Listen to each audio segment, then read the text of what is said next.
Ladies and gentlemen, boys and girls, people of all fandoms, welcome to the Ferret Raccoon podcast, episode 70. I am Ace. And I'm the younger raccoon. And it's been a pretty good one lately. It's been alright. In terms of what, like... Comedy. Comedy Yeah. in this society and world. The past 2 weeks of... I don't know, it's been like everything odd could have possibly happened. To some extent I can kind of agree with you. I mean, obviously, to kind of fill in some of the things that happened within the transition from August 2017 to the beginning of September, well, we can say the 4th, because that's when this podcast goes up. We had America were treated to the amazing sights of the eclipse, something that doesn't happen too often, and a lot of people lost their sight.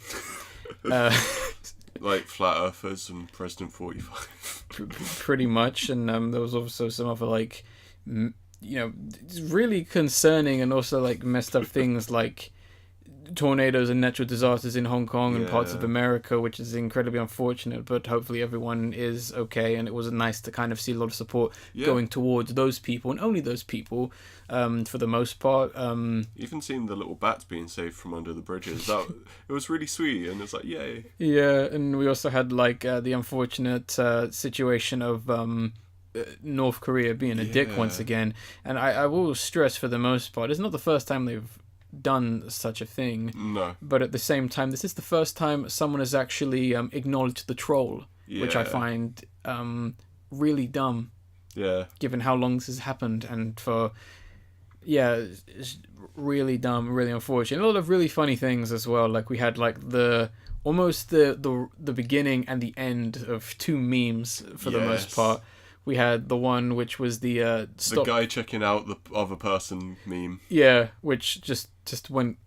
I love that one. It just went crazy. I've seen some of my favorite ones. We're not going to describe it too much. It might even be the thumbnail of this podcast. I don't know. But, we can just make our own for the thumbnail. Yeah, I guess we could.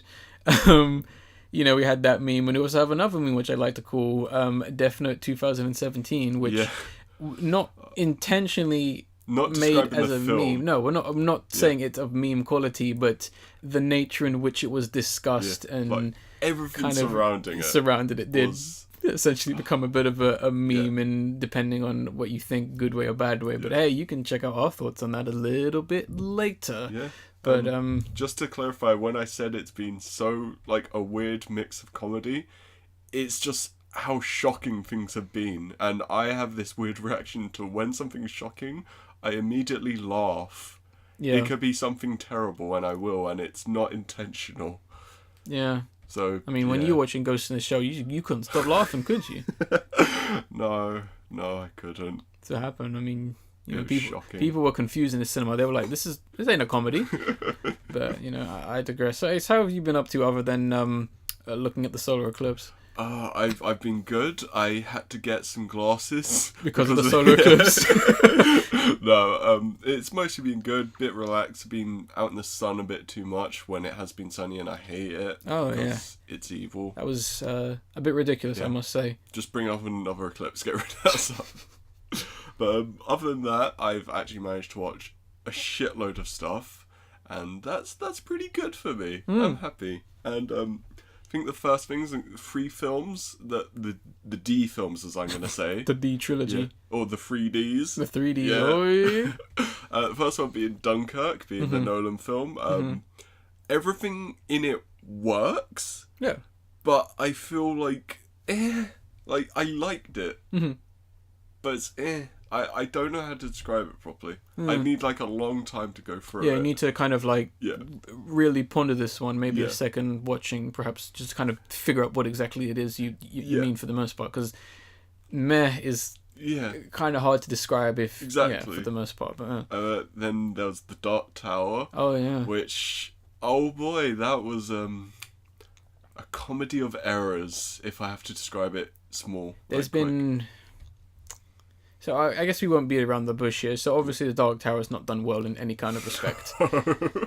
It is not. In any aspect. And I think 2 podcasts ago we talked about the TV series. Oh, yeah. And I think one of us even did say, what if this film is rubbish? Are they still going to go through with the TV series? So wait for more news on that. That's the thing. I think they have said they're still going ahead with the TV series. Yeah. We can salvage it, guys. I mean, Yeah. the reason this film is as bad as it is, and I don't know if we've done a review of it or not, but I mean, one of the main reasons is too many cooks in the kitchen.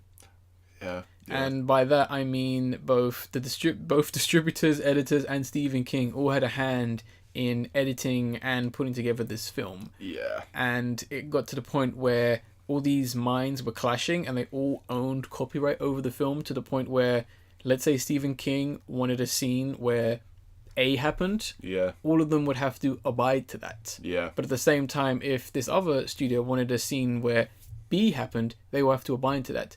Everyone had their input into it, Yeah. and guess what happened? You didn't make a film for anyone. Yeah. It plummeted, and oh boy. But I'm sure the remake of It will be great, given the fact that Stephen King has well, he doesn't have creative control over it, but he said it's so scary he had to watch it twice. I'm so looking forward to that film. As I've said, as soon as that kid hit his head on the barricade, I was sold. My ticket was ready. I'm looking forward to ignoring this film and kind of going, told you so. Fair enough. I just want to see that kid hit his head. I mean, we all know it's going to be bad, but what I'm saying is, like, all the people who are going, man, this is scary, and they're ruining my childhood. If your childhood was It, you need to question your childhood, and that's not me going, oh, you shouldn't have been watching horror films. I'm going, why do you have fond memories of garbage? Well, funny enough, I was actually talking to this comic book light shop guy who, like, he's a really cool guy. Yeah. I think you've gone to the shop before as well several times. Yes. And I was talking to him about it, and he said that none of his friends want to go see it because they all think it looks scary. And I was like, what? Yeah. The problem is you could very easily make this film scary, but every concept which is scary for the most part is not. It's hilarious, and it's You'll float too, just repeatedly by a child. Yeah, and it's like great. That's not really scary because there's no real threat to that. What does that mean? Yeah. You'll float too? I guess. You talking about weed? I'm guessing because corpses Ecstasy? float. Possibly. Like. Yeah. Oh, okay. I mean, the film lost me a long time when you had that ridiculous scene when he's in the water, and it was like, wow. I'm still. Did no one laugh at that? As I said, I'm looking forward to it because of that one scene, and then I will do a whole hour video defending it on that scene alone. You can do that all you want. It's fine by me. And for D3 the here, final D. Yeah, final D. Yeah. Death Note, the Netflix 2017 adaptation, and if you've watched the review that we've done, well, you're gonna already know my thumbs up opinion of this film. So yeah, I liked it. Yeah, one of a few opinions, yes. So yeah, you can try and kill me, but don't worry, you won't. No one knows my name. Exactly. But going off of Dark Tower, I managed to watch the Mist TV show. Oh Lord. And oh my god, it's a disaster. It's not even bad just as an adaptation, it's just fucking horrible in morality alone. Like, there's this kid who's like bisexual, and they turn him into a massive creep when the pure, straight American jock is like the best guy ever. And it's like, wow. And like, his Christian parents are terrified of him, and they're in the right. Like, afraid of the bisexual kid. Yeah. But he's bisexual. Because he's a monster. Yeah, it's fucked up. That's dumb. Yeah. Doesn't make any sense. Trust me, I've probably talked about this in something else. But, yeah, it was messed up. There was like 10 good seconds when the 4 horsemen of the apocalypse popped up, and they were badass. Are they aliens? No, they're just like shadowy silhouette-y figures, and they look cool. Are they humans? You don't see. They're literally just shadowy figures, and they literally shoot this priest guy in the chest with an arrow and just drag him off and disappear, and it was cool. So they're people that will never be explained in this series, basically. The Mist is very different in this than it is in everything else. Yeah. Yeah, because it has an explanation in this series. I guarantee you're going to get to the end of that series and you'll be like, the mist is the food that came from the portal and it does this to people. And it didn't get explained. They try to, like, people speculate in the show about it, and the speculation is that it works off of your deepest fears, and it produces those. So, like, one person, like, dead husband comes back. So one person is deathly afraid of the four horsemen of the apocalypse. A Christian guy, yeah. Like, he's a Catholic priest kind of person. So, yeah. But why just that? Because he's afraid that the apocalypse is judging him and God is judging him, and that the four horsemen have come to destroy humanity. Why hasn't God showed up yet? Because it works off your fears. Why is he not just, like, seeing the apocalypse happen? I don't know. When you make bullshit rules, it's probably best to think about them, explain them, because people within, 30 seconds can easily destroy what you consider good writing in a matter of seconds. Like, the only thing I liked was the four horsemen popping up because they looked badass. That's fine. Fuck. You can have visual aesthetic. That's okay. You know, costume design. Yeah. You get props. But yeah. And plus, they killed the dog within 5 minutes. Fuck you. Worst TV show ever. But onto a good TV show. And this, I've kept this secret because it's fucking amazing. I love this show. Mm-hmm. I'm gonna use something that they actually used in the show to describe it. Okay. So, ladies and gentlemen, bastards and tramps, bloodsuckers, motherfuckers, road trash and vamps, welcome home. This is Blood Drive. Oh, that show. It's so fucking good. It's like Mad Max meets Death Race 2000. Okay, yeah. And it's the best grindhouse thing on TV. And it's a TV series. Yeah. It's 13 episodes, 12 are out at the moment. I've seen 11. The 13th, I think, is coming out this week. And I have been enjoying it. It is so good.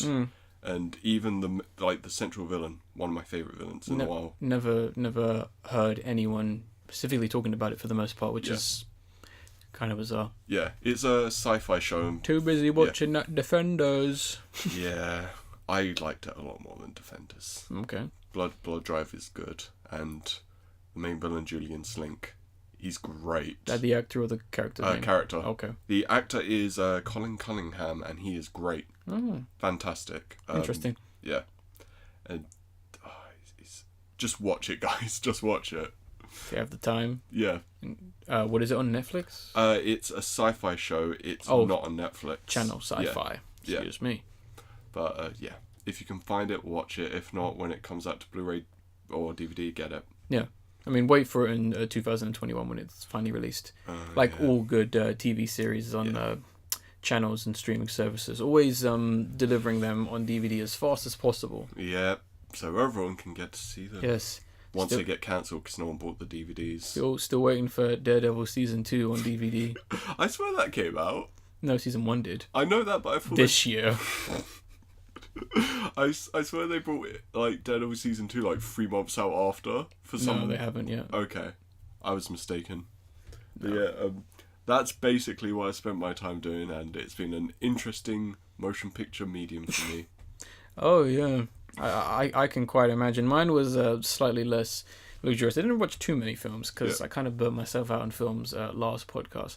Yeah. But the two I watched, which I kind of went back and watched this one late, it came out time ago, was Captain Underpants' first epic movie. Okay. My friend wanted to see this and we watched it, and my gosh, it's actually alright, but it is fantastic for children. Okay. This is a really good kids film. Yeah. They are going to love it because it's completely stupid and hilarious. It's very well written, surprisingly well written for kids, and it understands the whole idea of not necessarily the struggles of schools, but how much of a pain in the ass school is for the most part. And it kind of does play on that whole kind of spiel, and it does catch you with a lot of interesting surprises for the most part.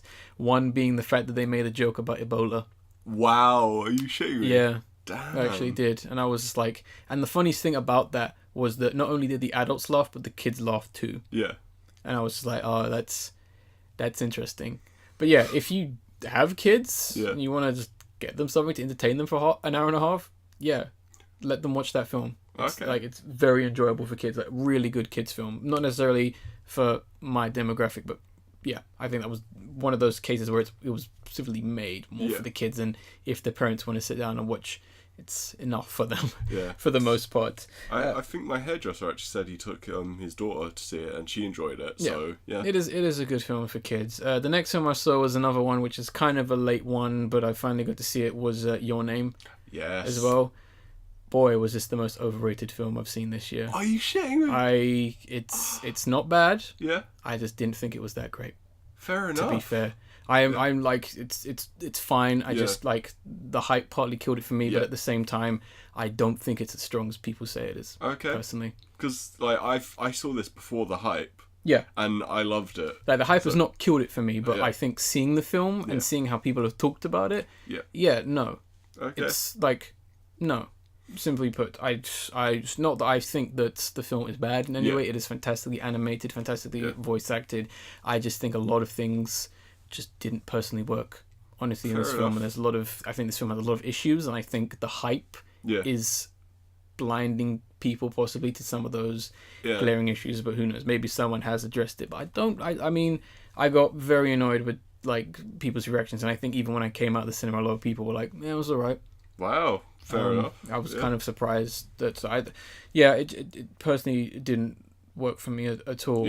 There was no emotion. I felt it's well animated and it's very funny and it's very well written and for the first 45 minutes, but after that it wasn't. I didn't enjoy it. Okay. I really didn't enjoy it, but that's not to say it's a bad film. Yeah. And that's not. I would strongly recommend watching it at the same time. It just wasn't for me. Simply put. See, I think this is the same kind of thing happened with me, like Pacific Rim. Mm-hmm. The hype definitely got it. Dead for me. Oh yeah. So when I went to see it, I was like, it looks nice. I mean, you have to remember, I was with someone who was so hyped for this film. Yeah. They watched the trailer about like 50 times a day. Yeah, exactly. And, like, granted, their hype didn't really kill it for me because I still really like the film. Yeah. But at the same time, it was like, it was good. It's not. I didn't really see anyone saying it was the second coming or anything like that. But I completely understand that about Your Name. No. Oh, okay. No one's been saying that about Your Name. No, it's with Your Name. It's been the case of this is one of the best animated films in a long time. That kind of stuff. Really good animated, and I won't take that away from anyone. If you like Your Name, that is perfectly fine. I understand exactly why you think it's that good, but for me, it's just alright. You hear that? You're weeaboo trash. And there's nothing wrong with watching a film that's just alright. No, I get you. Nothing wrong with that, because I know some people are going to come after me and basically say, he said it was terrible. And that's like, considering I loved it, and I'm literally retroactively making it my favourite film of 2016.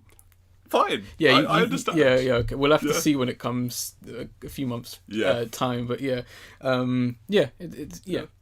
don't regret seeing it. Yeah. I love it. I think it's a good film, but it's just not as strong as maybe some other anime films coming out this year. But we'll see.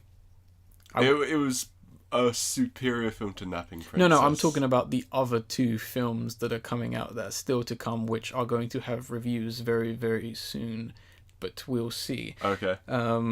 Look forward to something appearing come after the 23rd of October. Hint, hint. Is it Made in Galaxy that's coming out? That was that? No, I thought that was an anime. There's like I think there's an anime called Made in Galaxy coming out or something. It's probably not even an anime, it's something else. But it's a novel. Yeah, fair enough. But it's so good I thought it was an anime. But the other thing I watched was the very first episode of The Great British Bake Off, the Channel 4 takeover, as I'm calling it. I really enjoyed it. Okay. I was happy that they kept it faithful as much to the original series by doing... But at the same time, I think they kind of added their own kind of stuff to it for the most part. I thought the new characters on this series were good.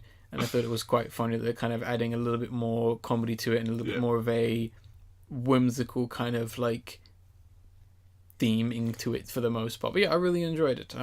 There are other reasons why I'm watching it, but I won't say. But it's good. And the other thing I wanted to say I watched was it's kind of hard to say because this is a hard series to talk about for the most part, but I watched essentially the whole and the rest of the Monogatari anime series, which took me a while. It took me about 2 weeks to kind of catch up with everything.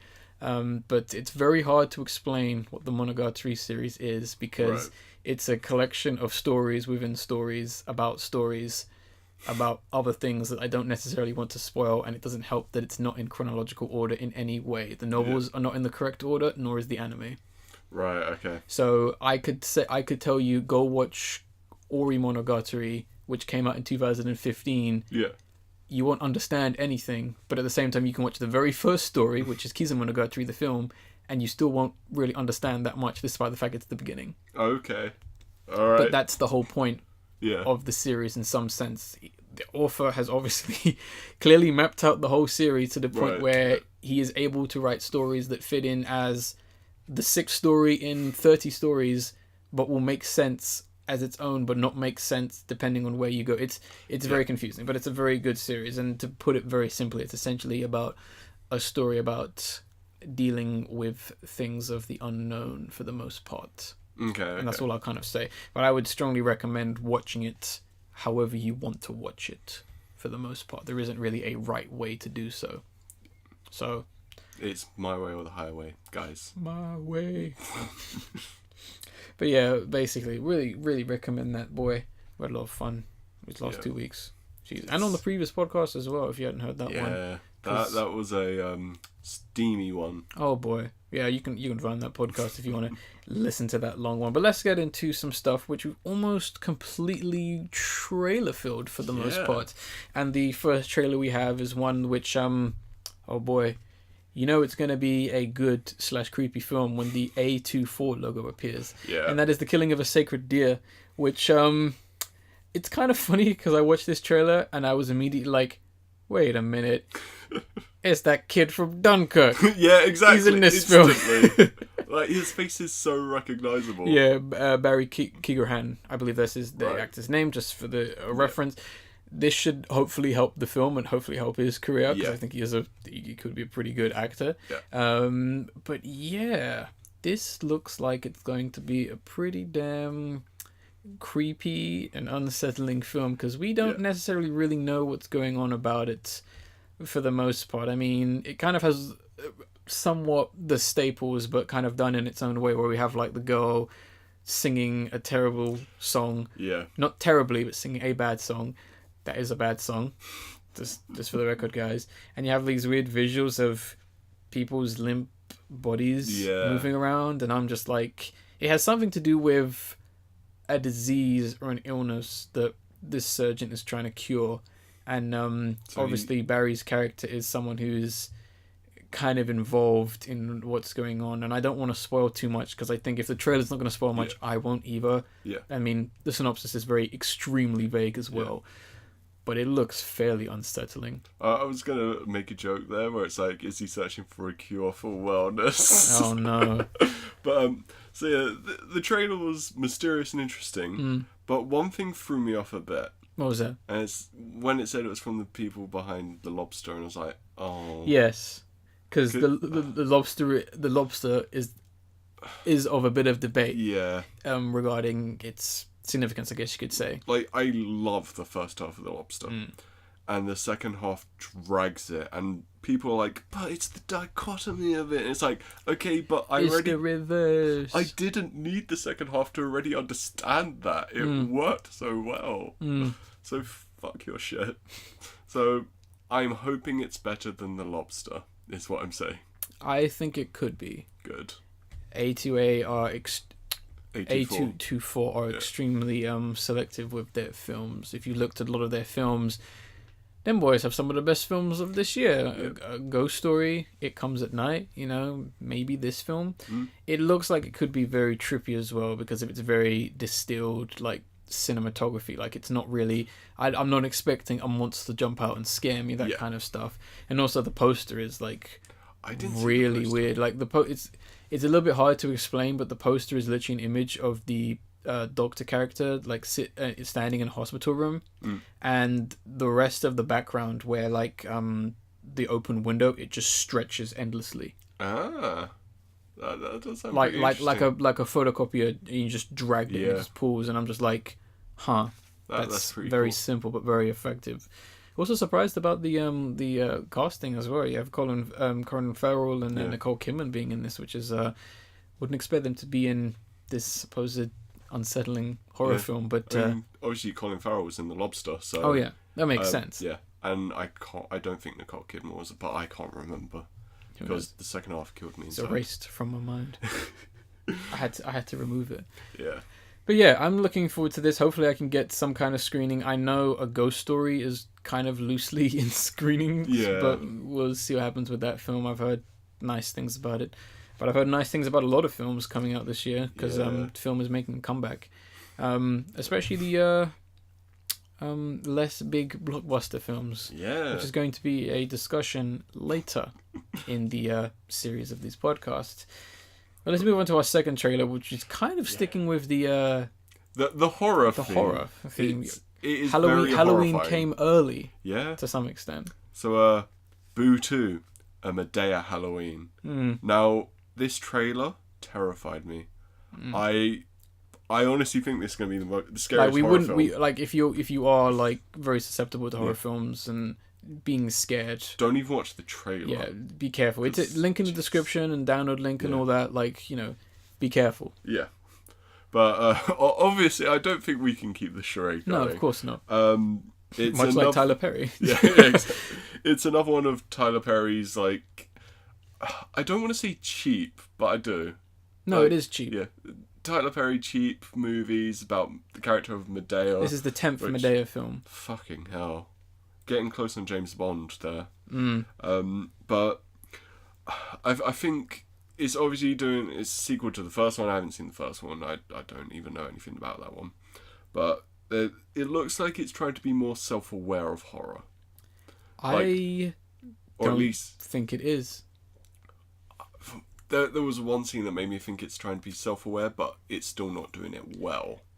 I can't tell if it's a comedy horror trying to be scary or a parody of horror films.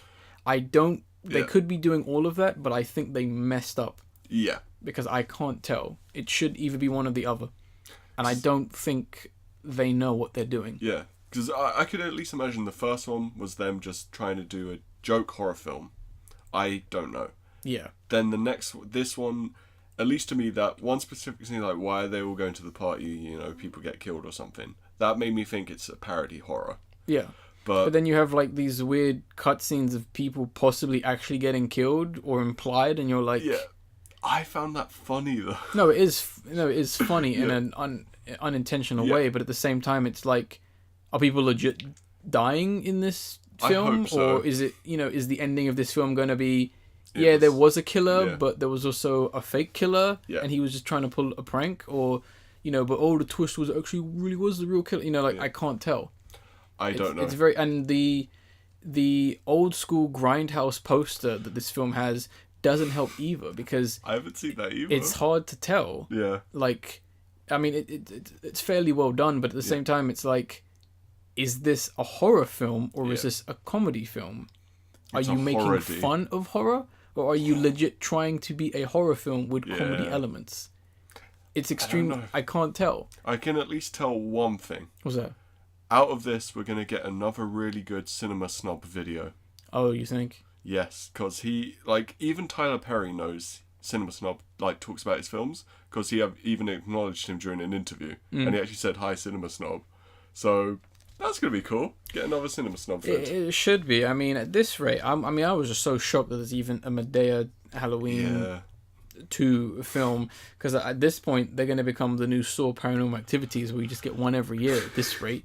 I mean, I wouldn't be surprised if there has been one each year. Like a film each year. Not of the ones not to do with Halloween. Oh no, just in general, like Madea films, one each. Yeah, those there haven't been one every year. Oh, okay. There's been at least a gap or so.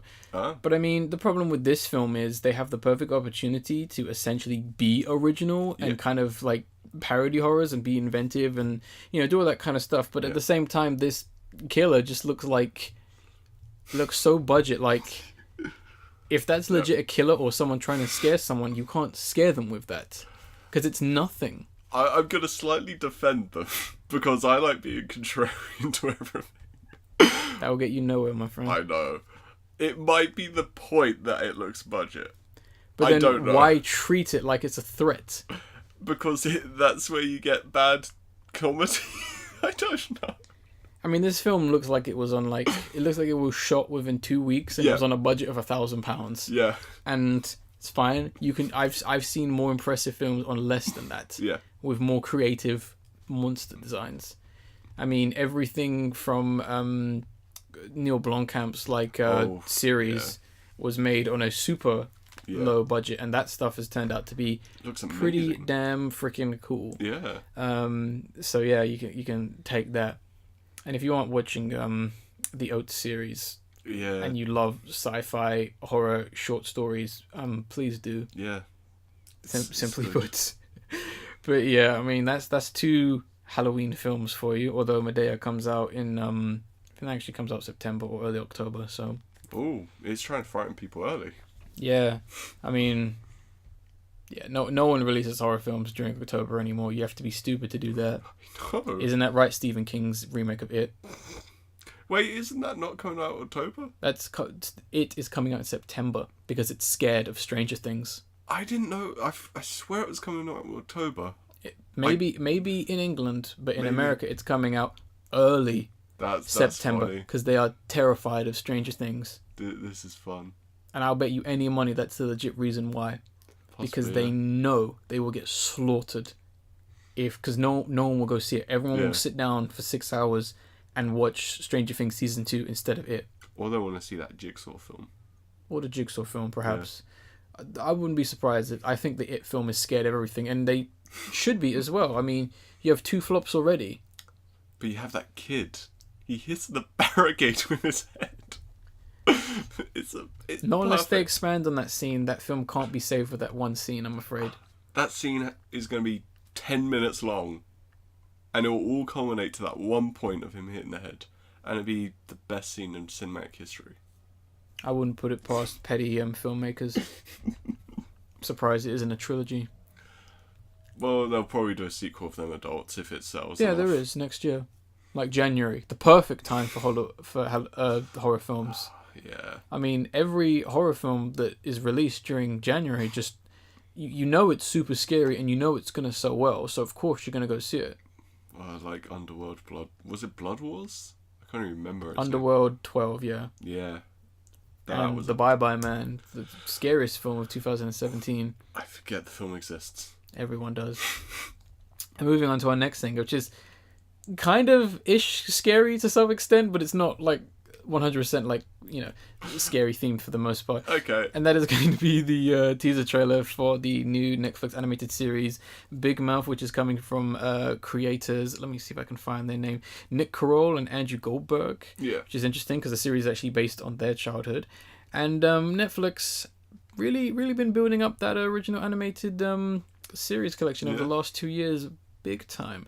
And this one looks like it could be interesting as it's essentially the teaser for Meet the Hormone Monstress. Yeah. There is another version of this with the Hormone Monster, which is the male equivalent to that. But I picked this one for various explicit and slightly less fucked up reasons. Right.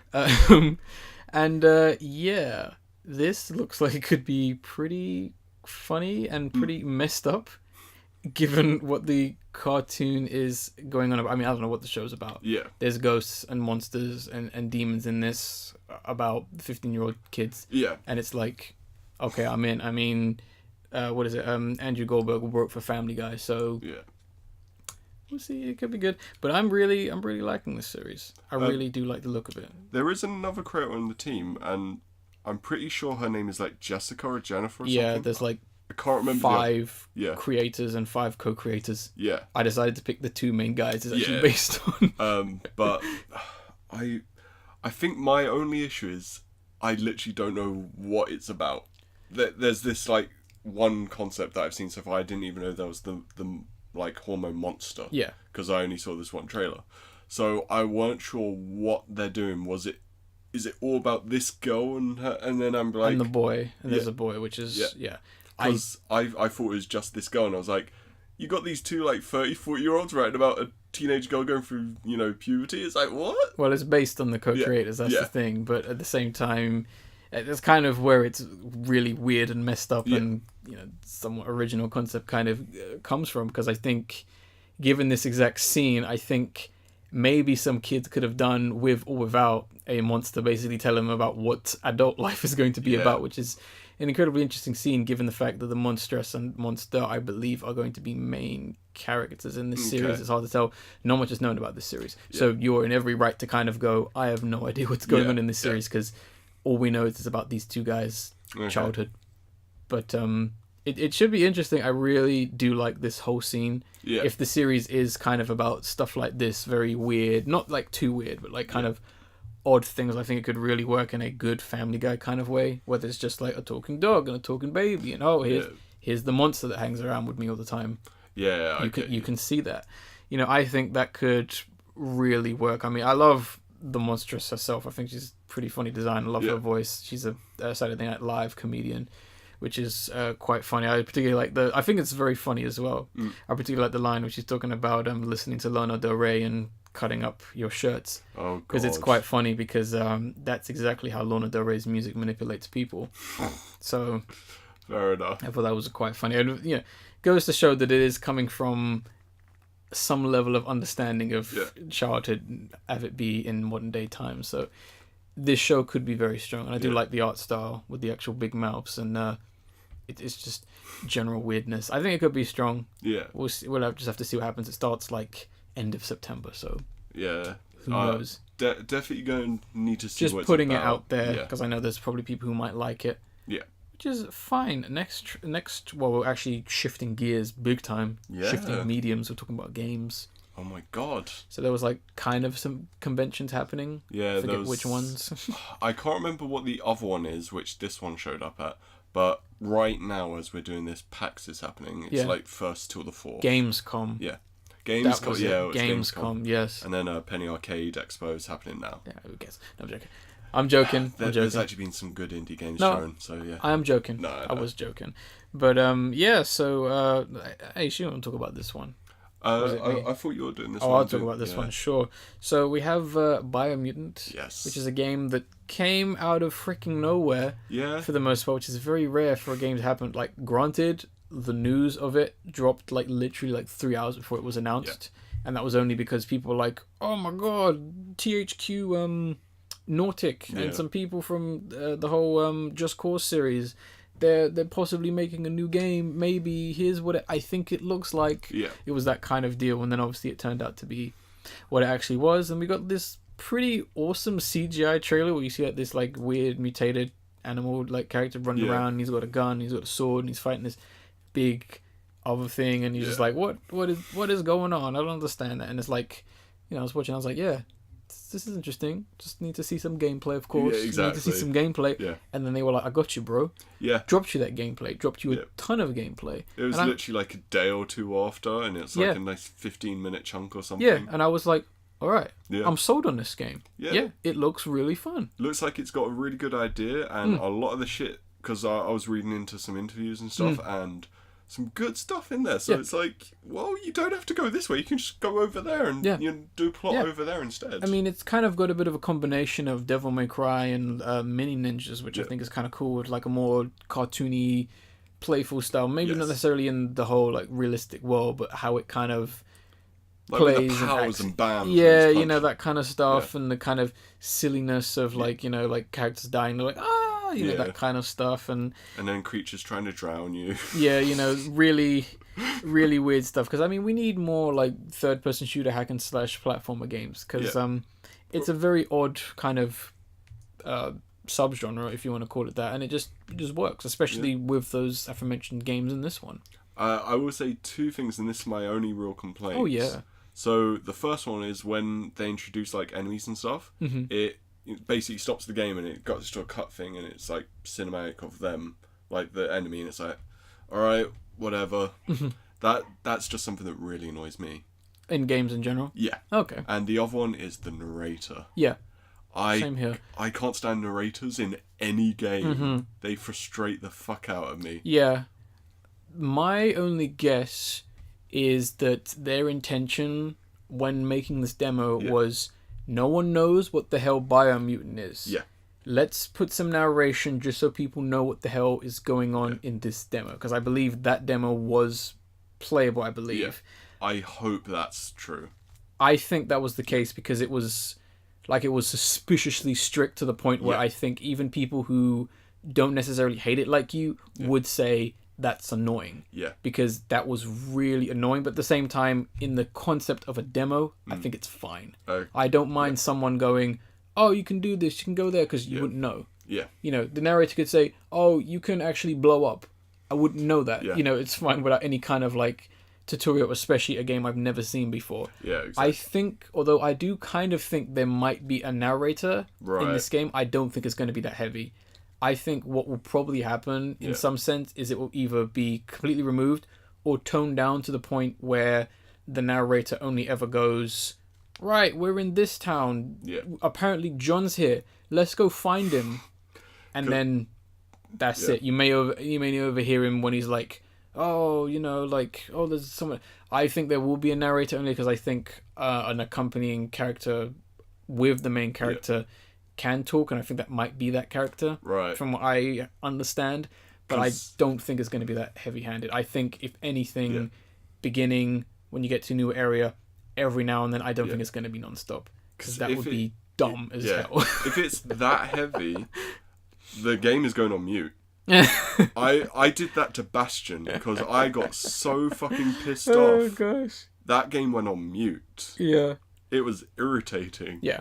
So that's my theory because it is something that does bother me as well. I don't really like too much hand holding. Yeah. And given the fact that obviously looking at some gameplay, it does let you do whatever the hell it wants to. It would make no sense for it then to go, you can go whatever the hell you want to, but I'm gonna keep talking to you.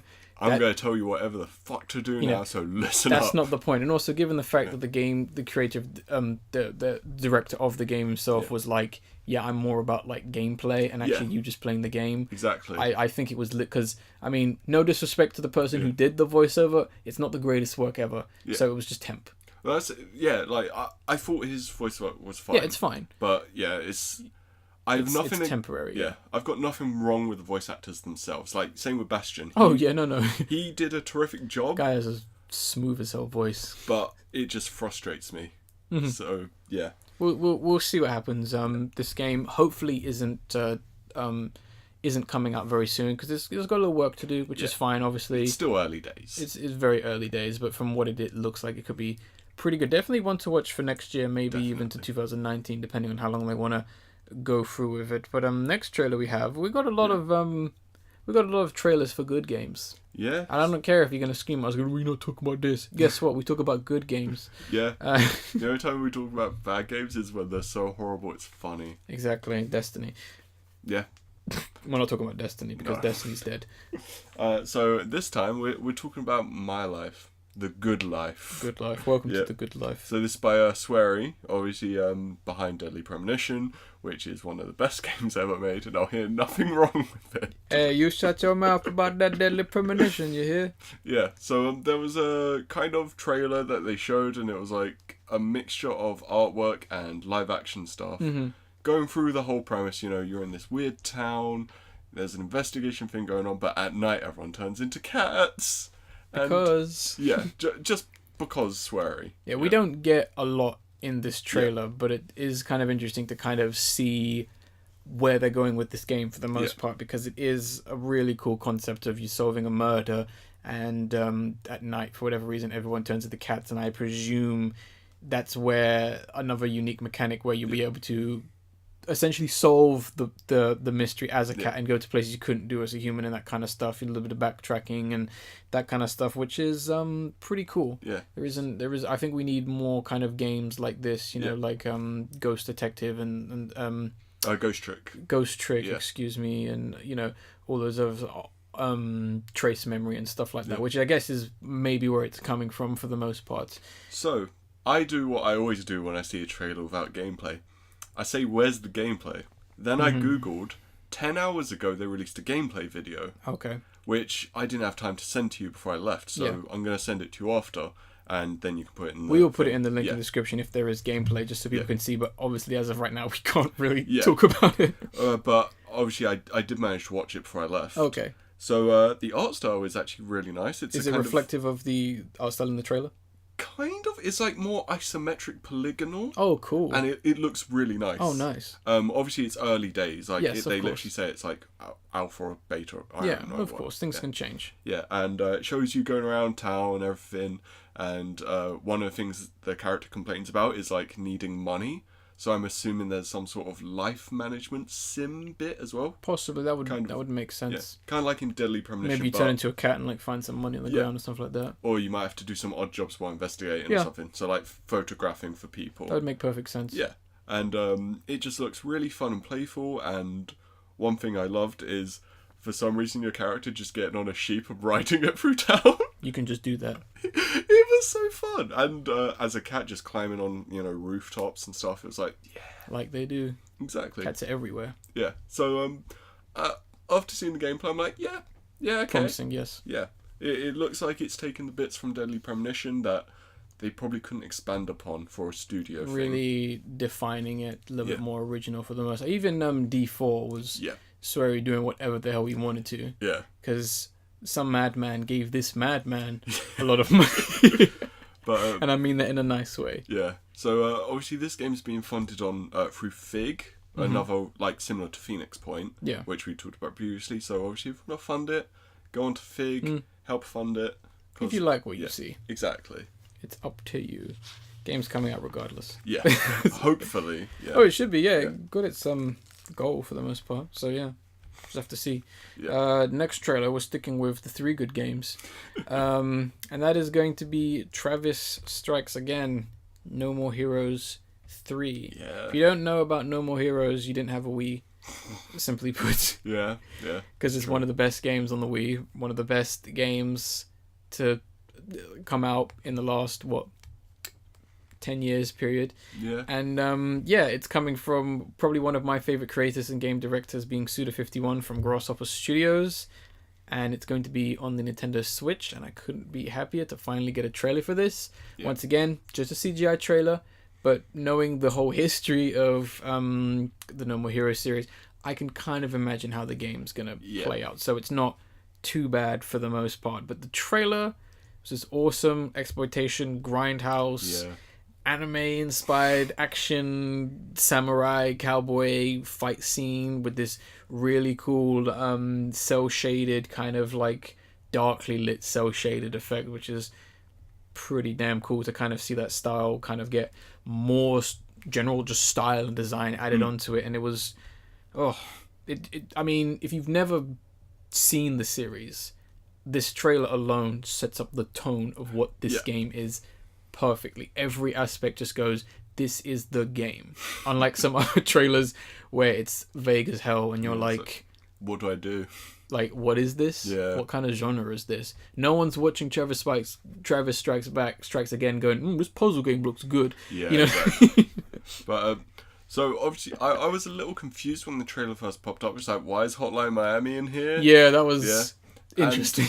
I'd heard a lot of weird rumours, and they weren't confirmed, which is good, because the first rumour I heard is that it's actually just going to be an anthology collection, where it's just got indie games that you play, and it was like, that sounds horrible, and luckily that's not what it is. No, I know what that is referring to, and that's in No More Heroes 2. Yeah. The job system was minigames. Yeah. So my guess is it's going to be a remix culture, possibly where you play said games to earn money and currency. So maybe there is going to be this weird partnership where maybe you just play Hotline Miami and it's like you get money from that. Or maybe they spoke to the guys at Hotline Miami and were like, can we get a Travis Touchdown, that's the main character's name, avatar in Hotline Miami?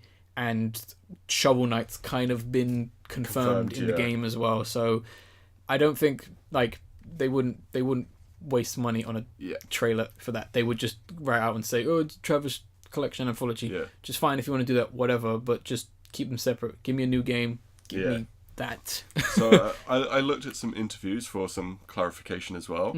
So it's 7 years after No More Heroes 2. Yes. That guy who fights Travis is called Badman. Badman. Father of a character from a previous game who I can't remember the name of. Bad Girl. Yes. That was it. Ranked boss. We won't say which number. Yeah, and he's come back for revenge.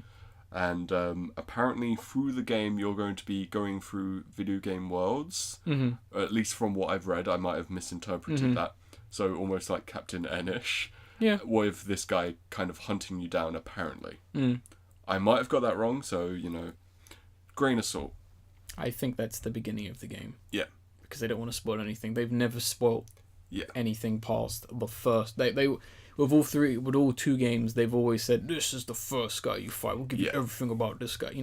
I think it's the case with this guy. It's just like, this is what you'll be doing in the beginning, which kind of sets the whole tone of the whole game. And it seems to be the console looks like a sequel console to the one in what's that game that was released previously associated with Suda?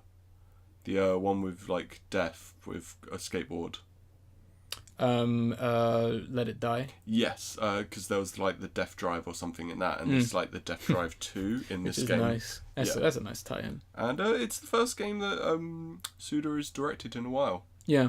So because he's kind of just been like kind of producing and doing a lot of stuff, but you can always kind of tell his influence in there. Like the No More Heroes series is very special to his heart, as well as things like Killer 7, which is an amazing game, which is rising back in popularity, and so it should. I think the Silver Case, was that him?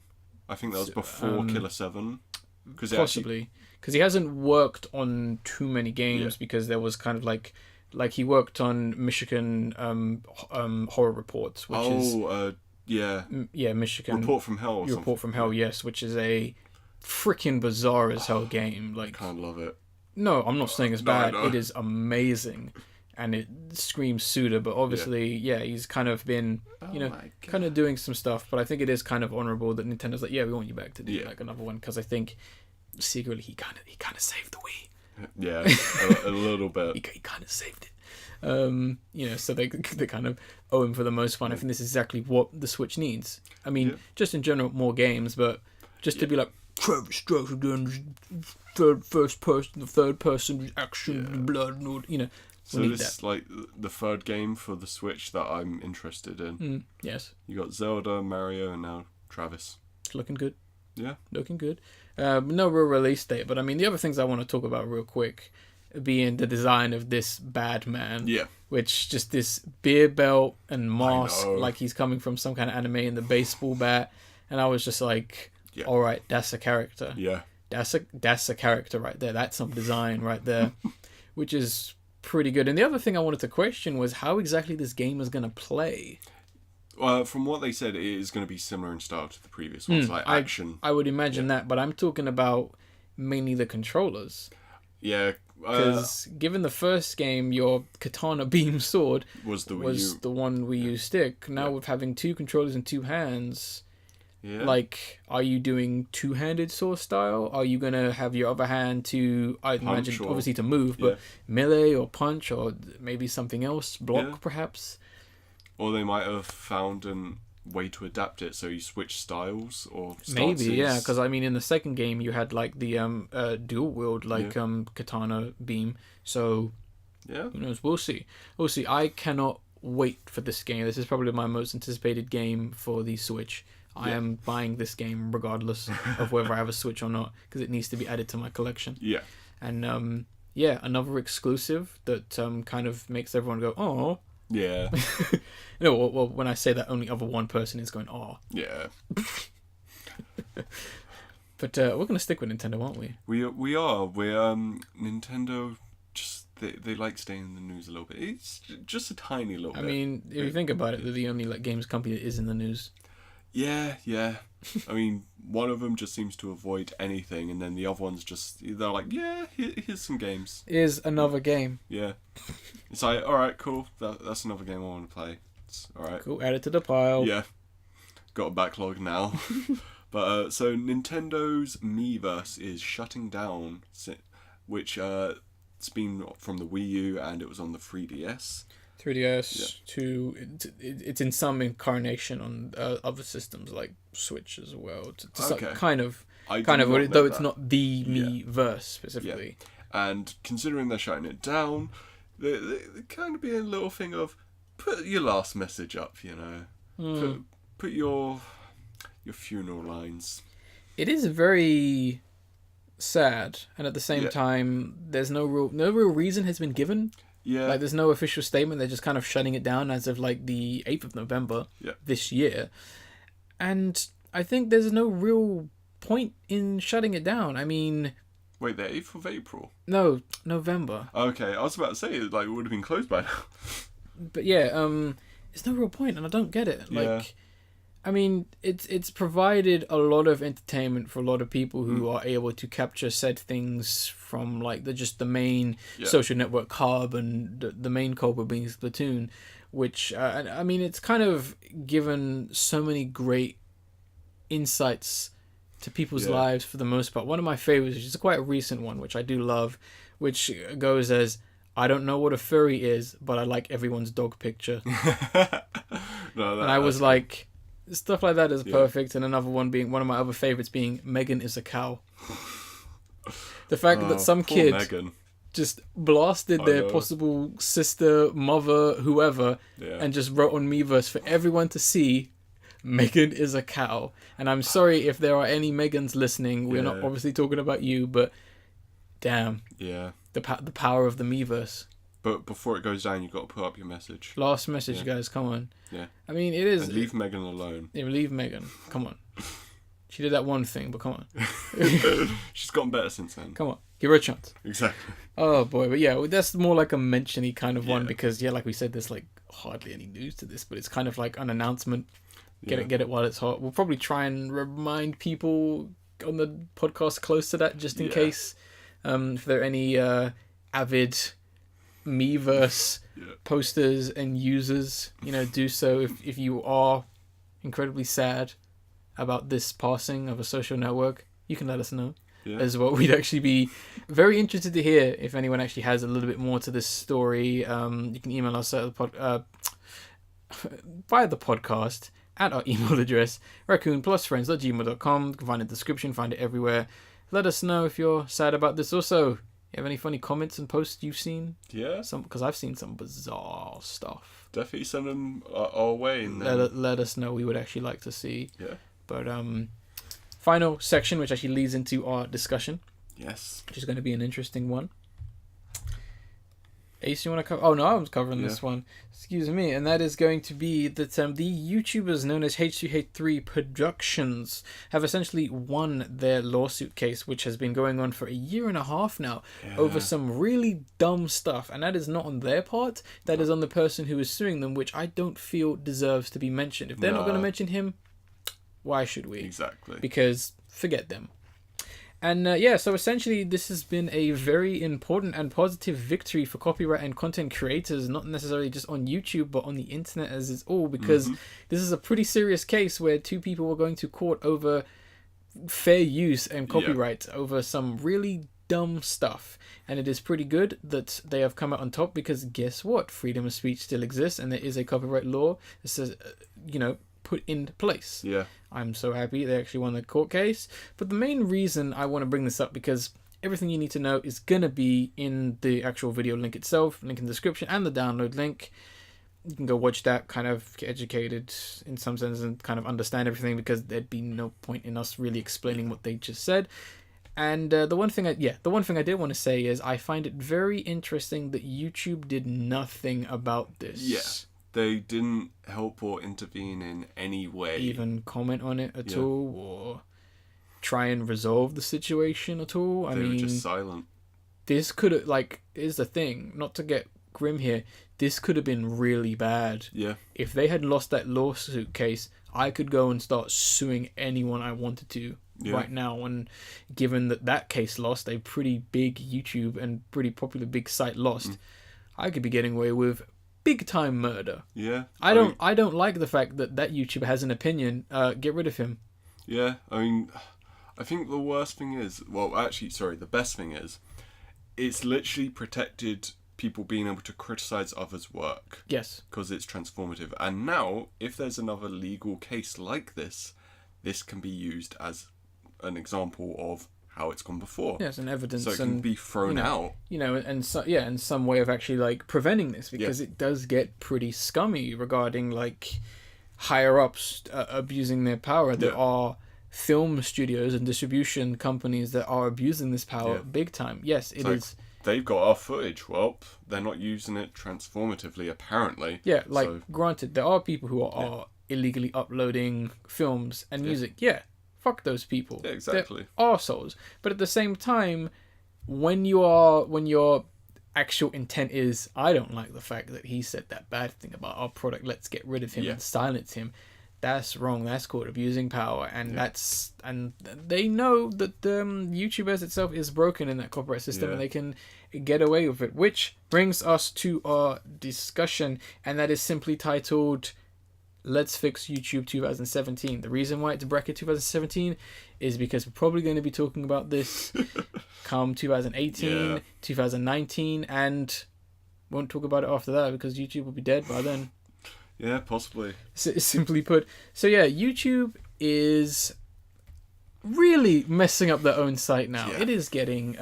it's breaking under its own weight.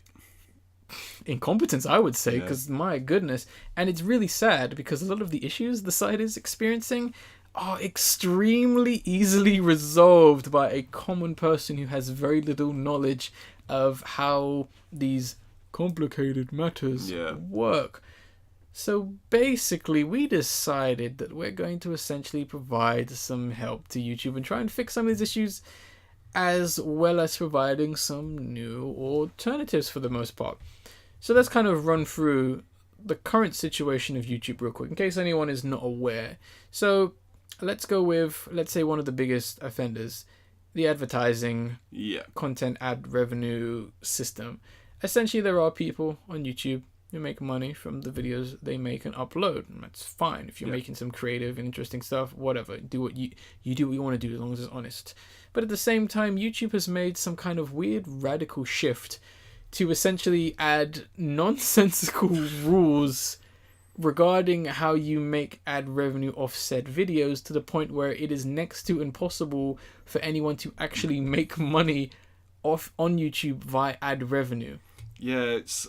If I remember correctly, this whole YouTube Kids implementation thing, where almost everything gets filtered to see if it has specific language or images or anything like that, and then it gets demonetized. Yes. Because, well, we want kids to view things. We want kids to see adverts. Yeah. We want to sell kids things. Apparently, your video now needs to be suitable for a child starting at under age of 5, despite the fact you need a YouTube account at age 18. Yeah. Which makes no sense, because obviously someone didn't do their research, did they?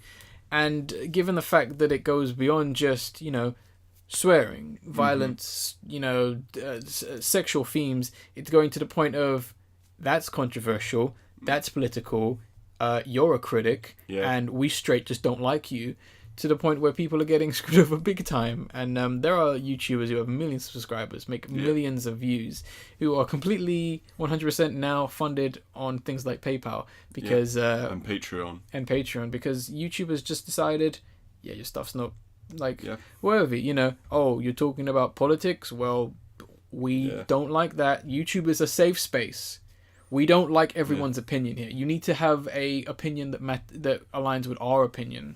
You're just literally doing a video about you growing up and how you discovered you were gay. Well, can't have that anymore. Inappropriate. Nope, silence you. 5-year-old kids can't watch that. No, too impressionable. Kids do not need to know anything about homosexuality in terms of any way they could possibly relate to it. Nope, get rid of that. It's not good. Not suitable, apparently. Oh, you're opening Pokemon cards? Get rid of that. Nope. Has get that rid of actually that. Yes. That's fucking ludicrous. Yeah, not appropriate for kids. Wow. It's bizarre. Another thing which recently has pissed off a ton of people, understandably, is the new YouTube layout design. Oh, yeah. Which looks ugly as sin. It does. And is pointless as hell. Yeah. I, for whatever reason, and this is kind of a little joke here, I still don't have the new layout. Damn. And lucky. I was thinking, why don't I have the new layout? And I realized, oh, that's right. YouTube forgot about this channel. Why would they implement the update with my channel? Of course, I only have over 100 subscribers. Fuck it. My subscriber count has been frozen for time, despite the fact that I have all this. Yeah. No rush to update mine. That's the weird thing. My YouTube did update. Yes. Which makes no sense because I have like no videos on there. No videos, and I believe less subscribers than me. Which, I think I've got like 2 or 3. yeah, Yeah, and it's just like, huh. What? But yeah, my YouTube channel is kind of frozen in time, Yeah. except for the views I get. Yeah. But yeah, my subscriber count is actually glitched because I can't remember if people can actually do it, but if you were to look at everyone subscribed to this channel, you will see that numbers don't match up. And granted, yeah, there are people who don't like to have the notification, not letting people know that they're subscribed to whoever, but at the same time, that still doesn't make any sense. Yeah, that's when I get emails from people's accounts saying that, oh, they subscribe to you, and then I find said person and they don't have the thing that does that, and I'm like, why is my number still frozen? Why has it been frozen for 4 months and it jumped by 3 despite the fact it should be up by 10? That's weird. Contradicting stuff is everywhere on this site now, to the point where they're going, this video is advertiser friendly, then you actually look at it on your listing and it says it's not. Yeah. All this dumb stuff, and it's pretty damn bad. So let's actually fix some of these issues real quick. And they're very easy to fix. Yeah. First of all, get rid of the layout design. It's not needed. Like, literally the only good carryover I'm going to say from that is the fact that you had a dark, like, background thing. Yeah. So you can switch between normal or dark. That's good for people's eyes, okay? Because people like that. I don't necessarily like the blinding white of the main page.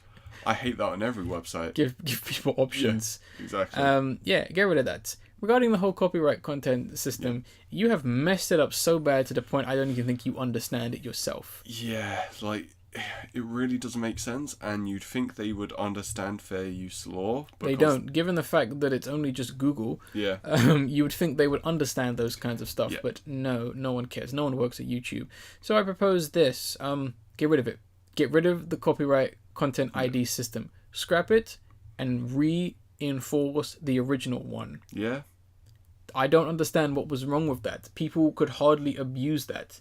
For the most part, you're adding all these stupid backwards rules that don't even matter and just get people confused. Like you're intentionally saying, yeah, we took that candy, but I hid it in a fucking desert. I mean, sure, you can find it, but you won't. I made sure of that. Because guess what? I didn't hide it in the desert. I had it in my pocket the whole time. And another thing, so let's say if they somehow do keep the copyright bots shit that they have at the moment. So when you have people, basically, I can't even remember what the right word is, where they go against it, it's like trying to defend their work. Yes. And they do have monetized content or something, and let's say it goes on for a month because no one's checked it to see if it's right. Yeah. How about you have the money that goes through the monetization and you put it into a middleman, like in PayPal, where it's just there. It's not between two people at a specific point. They do kind of have that system, kind of. Okay. But it doesn't make much sense because that can happen. Yeah. But at the same time, depending on what happened with some YouTubers, some people have actually flagged people's videos, had it go into limbo, and then last minute they have decided, I'll just like keep the copyright content. I kept all the money. You can steal someone's money by doing that, simply put. That's kind of fucked. Yeah, and that's the problem with that system, is they didn't think it through. Yeah. Because, like you said, have a middleman is a fine idea, because that way you two parties can solve the issue, but at the same time, if the person who put the strike on you decided last minute, oh no, I'm just going to keep the copyright strike, then they'll keep the money. Because guess what? That video is theirs, because they won the rights to it. Despite the fact nothing was debated. That's the point. Have the money kept there until the issue is done with. Not no, as but in let the issue is a month. Yep. That's where it fails. Yeah. What you're saying is correct, but at the same time, what they have is wrong. So I think this also means YouTube needs staff. Yeah, if I wanted to, I could, as an experiment, I can go re-upload one of my videos, strike it, and then, take it down very easily. But, and also it just makes no sense. They need to re-scrap this idea and need to actually have something considered. Automatically flagging someone's content and stressing them out is only going to push people away from your site because it's restricting. YouTube's logo is broadcast yourself. What the hell happened to that? Yeah, and it's like there's so much good stuff. I know it's going to be like, it was better in my day, but a lot of the early stuff... Problem is it was. Yeah. it wasn't how it is today. And No. you've got all these, like, all the companies being like, no, they can't do this, they can't do that. And it gets irritating to people who actually want to put stuff on there. It's disheartening. Yeah. Obviously I'm not going to tell you, but I've had so many of my videos get striked, and so many of my videos have been unremoved, and I've tried to get them back, and they've just decided no. I think the most disheartening fact is the fact that at the end of the day, it's not even the companies that do it for the most part. It's just a robot that's just going, no, Yeah. no, you're not having it back. No, I said so no. There's no human interaction with this website about people humanly interacting.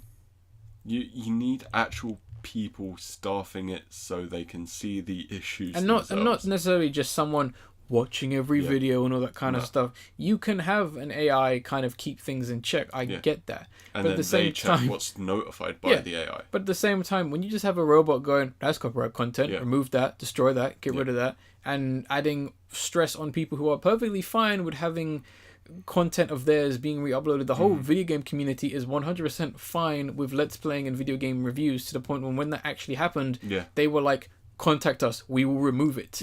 Like, because they were like, that's bullshit. Granted, because that kind of stuff helps them big time. You know how many people watch a gameplay video and go out and buy their game? Exactly. Millions. It basically is a case of free advertising. I mean, one of the things that I think that's so different about video games compared to that is the experience of playing it. Yes. So you see it and you're like, oh, that game looks cool. I want to play that myself. The amount of games I've seen on YouTube and other places where I've been like, yeah, I want to play that. Exactly. You know what I mean? And finally getting that and being like, oh man, extra play is better than I thought. Or, you know, that kind of stuff. I mean, and that's also the same with films as well. I'm pretty sure tons of people have watched the film reviews and been like, I'm going to watch that, I'm not going to watch that. And for whatever reason, and I think with these, because the biggest issue is the film industry, they just assume that any kind of criticism is immediately going to kill a film.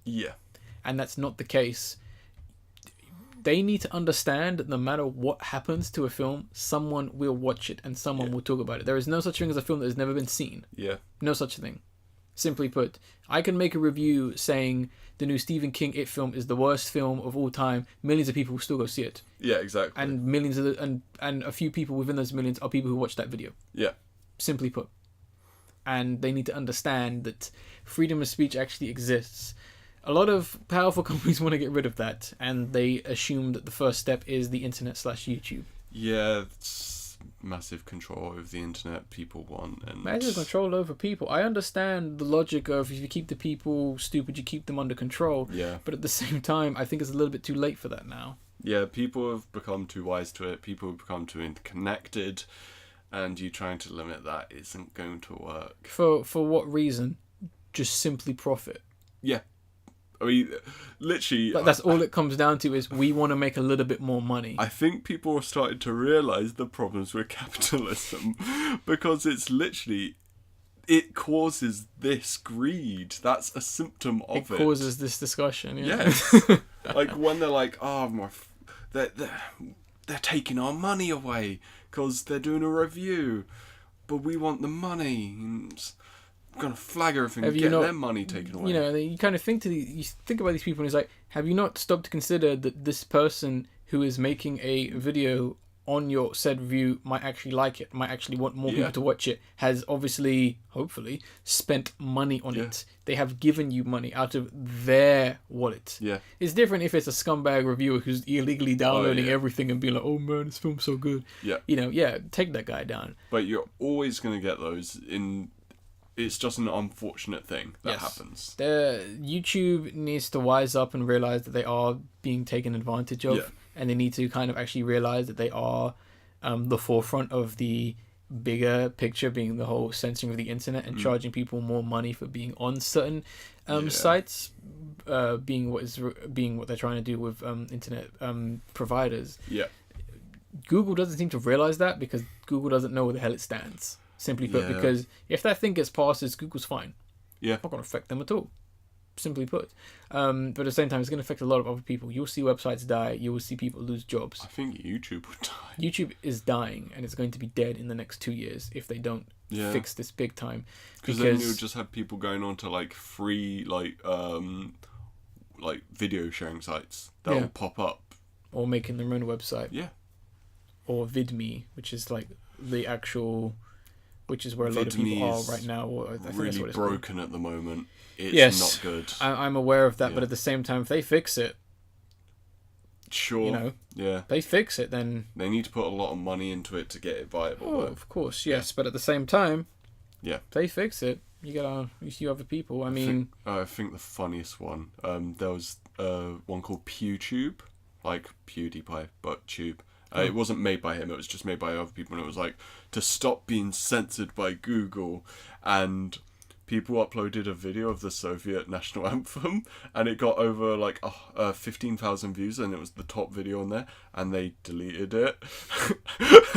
So they were censoring. Got a bit freaked out there. They were censoring their own website, and it's like, wow, you have no like stance, do you? That's not good. I know, it's but I mean, fucking hilarious. We've just solved all these issues. Granted, we're not, technical designers and coders and that kind of stuff, but it's very simple to essentially, implement a system that essentially goes, oh, this is copyrighted content. Yeah. I'm going to acknowledge that, and I'm going to let the YouTuber know that that's copyrighted content. Not flagging it or blocking or anything. Hey, just to let you know, that's copyrighted content. Also, just to let you know, be careful next time, because and then allow the studio to then have the option to intervene instead of immediately going, no, can't have that. Yeah. Simply put, because that's unfair. Because there are plenty of people who are like, that's fine. Plenty of film studios who are like, that's fine. Yeah. Granted, there are people, and that's the problem is it's the automated system. Yeah. It does the broken work for them. Yeah. Fox can sit there going, no one can watch our trailers specifically designed to let people know that our films exist. Yeah. So dumb. Yeah, all that kind of dumb stuff. But let's actually move on to some of the other ideas we have for this site. Some possible improvements. I have 3 of them. Okay. Systems, I'd like to call them. Would you like to go first, Ace? I was just going to say, I think I have 2, but I want you to go first. Sure thing. The first one I have is the randomizer system. Okay. Which is something I would like YouTube to implement on its site. Yeah. And basically what it does, very simple, is essentially a section or a button within YouTube that you press, and it will link you to the most popular video of a random YouTuber. Okay. And it is endless. You click it again, next video. Click again, next video. And that's essentially what it does. Yeah. The only kind of like rule I would implement to it is that it needs to be of someone it will only be of someone who is under 500,000 million subscribers. Okay. So it's actually giving people a bit of a chance in that sense. Letting the smaller people get a chance. To some extent. There'll obviously be bigger ups, kind of that kind of stuff.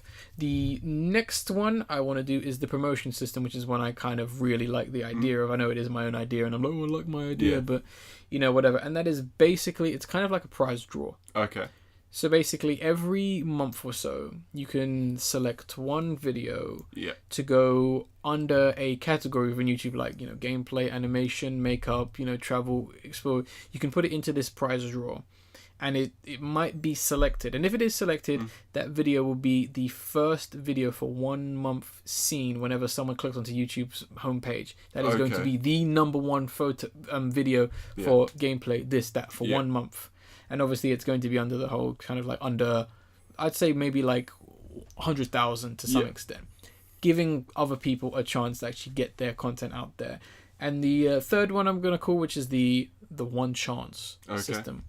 And it's basically, it's going to be a section on YouTube where you go to this section and it's basically, you only get one chance, one video to lose yourself, and I'm joking.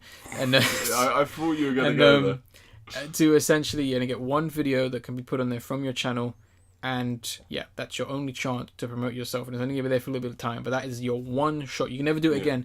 Your one shot, brand new YouTube channel, one video. That's it. One section on YouTube. Click on it, that's it. That's why I'd like a system like that. Yeah. Just to give someone who just started out, just that nice bit of kick. Even if they only get like 10 subscribers or 1,000 vibers or just some good likes or some good traction or just some criticism. Yeah. Just giving people that chance to actually try and understand something Yeah. in terms of what they might want to do on YouTube. And I think that's a system that is very fun. As you can tell, a lot of them are very fun, but at the same time, they're all about options and giving people chances, something YouTube doesn't do anymore. They only favor the top 50 YouTubers. The trending and all that Yes, stuff. the trending, I'm going to pull a retarded face, and that's going to be the thumbnail. Yeah. Dumb faces. And I look at those watching. thumbnails, and I'm like, wow, there's a lot of retarded people making videos nowadays. Just, people need to stop putting their face. It comes off as egotistical. Someone needs to make a compilation of all the most... Obviously, there's a few names that can definitely go there, and we're not going to mention them right now because last time someone mentioned one of those, they got massive flack, and it was just like, oh wow, that's kind of interesting. But who was that? What was it on our video? No, it was on Red Letter Media. Oh yeah, they dissed 3 reviewers, and then all their fans are like, "No, that's not okay. Yeah. Sure, you can shit on all these bad films and all these other people, but you're not allowed to talk bad things about those 3 people." Well, if JJCS and AS decided to make good videos, maybe they'd get some good promotion. Ace, that burnt me. Yeah. Not me personally, but I'm sure they might be feeling it. But yes. You have some ideas? I have, and this is a bit more user interfacey stuff. Oh, okay. So and they're kind of stuff that used to be there, but are now gone because YouTube decided to take rid of good features. Yeah, bringing them back. Yeah.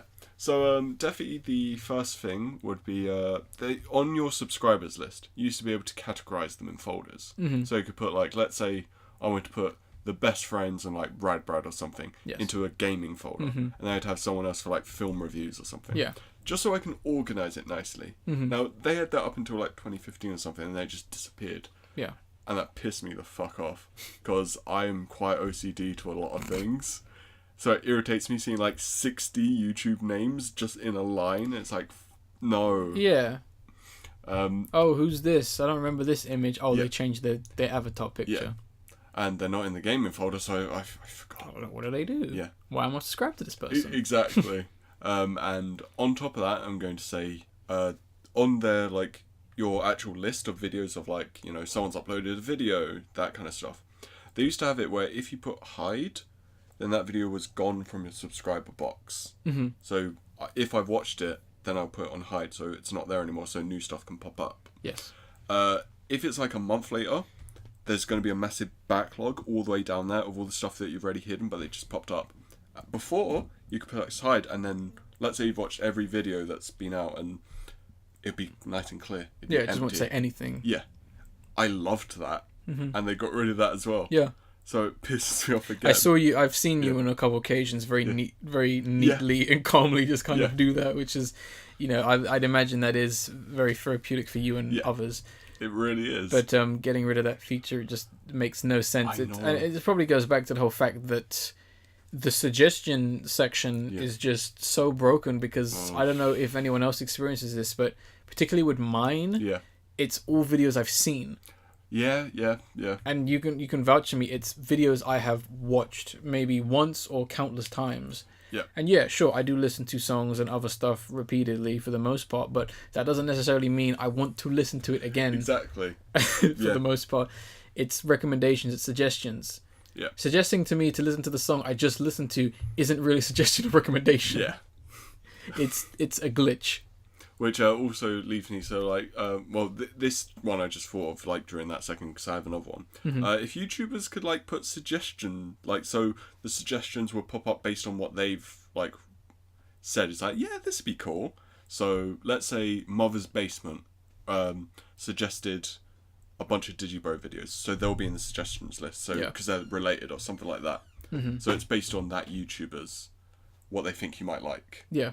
It'd be a nice little feature as well. That doesn't really happen anymore because, I mean, even going back to my whole thing, it was like, yeah, let's say I watch a Mother's Basement video. Yeah, sure, you see a couple of his videos that I've seen in the past and maybe a Digibro video in there. But then it's like, oh, here's that song you just watched. Yeah, exactly. Like, yeah. What? I've already listened to that. And then let's say I watch another video and then it's the Mother's Basement video I just watched. Yeah. Like...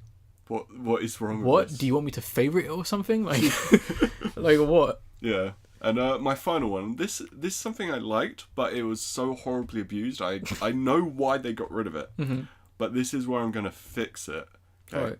So you used to be able to have response videos. Yes. So obviously there was video, and then someone could put a response video and it'd be attached like underneath. Yeah. The problem with that is that it instantly just go up under there, and most of the time it was people like exploiting that system by just like having their breasts like very clearish, so people click on it and they get like millions of views, and that was horrible, and that got those people money and not the actual people who were making videos. This way, people put a response video, and the people who make videos, like whose video is being responded to, they have to clarify like, yes, that can go under there. So it's a check system. It's like, yep, cool. Or I would also say that those videos don't exist on their channel. Yes. They exist within the existence of that YouTuber's video. They are within a collection. Yeah. So like underneath the video, it'd be like, response video, but it's not obviously part of their channel. Obviously, this person made that video, but at the same time, it is under this. If you want to make a video about what they said, make a video on your channel, but you are making a video for that video, for that response, for that person to some extent. And that's why you can just film in front of your camera. You don't need to be all crazy like it's a bloody Vine. Yeah, and then obviously channels would be able to like turn that feature off, so it's like no responses allowed, which that's fine. It's fine, yes. Yeah. Some videos don't need responses because there's a comment section, which is going to go soon. And well, that's a good thing. People can turn those off too if they want. Oh yeah, they can, but YouTube's going to get rid of it full stop because someone might say something bad that YouTube doesn't like. Yeah. But obviously, and it doesn't stop people just making videos on their own channel, just having response to written there. Yeah. So it's not stopping anyone from doing something. No. But it also helps. So if someone gets a response video, they're like, this is a good response. Here, I'll put it down here so people can. Yeah. That's my suggestion. It would make sense to keep things nice and tidy, and actually add a lot more of a social kind of and communicational discussion side, because the word discussion doesn't really exist on YouTube anymore because it's mostly just comment sections full of people shouting at each other. Shouting at people. Yeah. And you can tell they're shouting because it's nonsensical and not because it's in caps lock. Yeah. No, mate. How dare you like Death Note 2017? You what, mate? You what? You want to fight? Come meet me. I'll stab you. 1v1 on Rust, mate. You know Death Note 2017 is bad. How can you lie to yourself? Ghost in the Shell was great, by the way. That's when you know something. Best anime film. Oh, no. Yeah. Better than the original. Oh, boy, that'd kill some people inside. Yeah, people have died for that comment. There's some real wipeouts. Exactly. But yeah, I think we've kind of saved YouTube successfully. Yep. I mean, it's completely fixed now. No problems, guys. They're not going to do it. No. But we fixed it. Yeah. Just a few things we think could help. Exactly. Something else that I know can help is going to be our video of the episode. Oh, yes. I think this video can definitely help. Yeah. Save a life. And that is going to be Clarence Clarity with Naysayer Goldslayer, which is a bit of a tongue twister. Yeah. But a fantastic music video by Clarence, probably one of the only people who actually likes to make pop music, because pop music wants to be dance music. Yeah, it's definitely edging towards it. Yeah, and it's just like, wow. I mean, just talk about pop music for a second. It's like, whoa. Yeah. Are you that desperate to have it being played in a club? Because guess what? People who like to dance in a club don't want to hear that. Yeah. Because it's trash. Especially your shitty songs. Like, yes. I think we're both talking about the same person. Yes, of course we're talking about the same person. Fucking hell, that was trash. Like, to the point where it's not even laughable, it's just sad. It's just like, wow, I understand everything. But, Clarence Clarity, Naysayer, Goldslayer, fantastically weird and wonkily made music video that is very trippy, and his music is obviously all over the place. I know one reviewer described his music, his first album at least, as a swarm of bees making music. Okay. Which somewhat quite fitting because his music is all over the place, but at the same time it's very groovy, it's very funky, it's very danceable. Like described as like Dada-esque music? Not quite. No, I wouldn't say it goes quite there. It's got a little bit more concept to it. Oh, okay. That makes sense. But yeah, go check the video out. Give that video some love if you do like Clarence's music. Please go support him because he's got that new album coming out, which is interestingly titled "Leave Earth." Oof. A statement which is becoming ever so relevant in these coming times, and also the current, the consistent use of the word "deluxe pain" in his music videos is quite interesting as well. That's good. Yeah, I wonder what deluxe pain could be implying, but we'll see. That's going to wrap up this podcast for the most part. Anything you want to shout out? I actually forgot to say something. So during Blood Drive, what they're driving in the cars, they run on human blood. Okay. And their engine is like a kind of great like cutting tool thing, so you just stuff something in there and That's so funny. When they're going on a race across America, it's so good. Watch Blood Drive, guys. Yeah, exactly. Just watch it. Just put them in. That's cool, yeah. Oh boy, so it's September now. We've got one more month before the spooky month. Oh yeah. Plans Got to get are all the happening. spooks. All the spooks. Yeah, gonna be doing that This creepy stuff. This year's careful with the phrase creepy stuff, yeah? Careful with that phrase. I'm gonna be reviewing a few films on the podcast for that, because when I watched that first one, I got kind of traumatized. Yeah, we're gonna have to put in some planning for October, because October's always fun. Yeah. If you were there last year, you'll know that some funness happened in October, and there's gonna be plenty of that coming very soon. So we're excited for it. Yeah. We're excited for you guys' reaction to it. And we'll see. If you're not subscribed to the channel and you only just listen to this podcast, first of all, thanks. And secondly, check out any of the other videos like review and discussion, all that kind of stuff, gameplay, if you're into those kinds of things. Yep. And also hit us up, email raccoonplusfriends@gmail.com.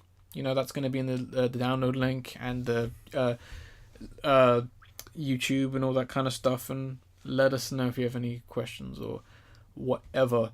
Ugh. Less than 10 to go. Yeah. It's almost time.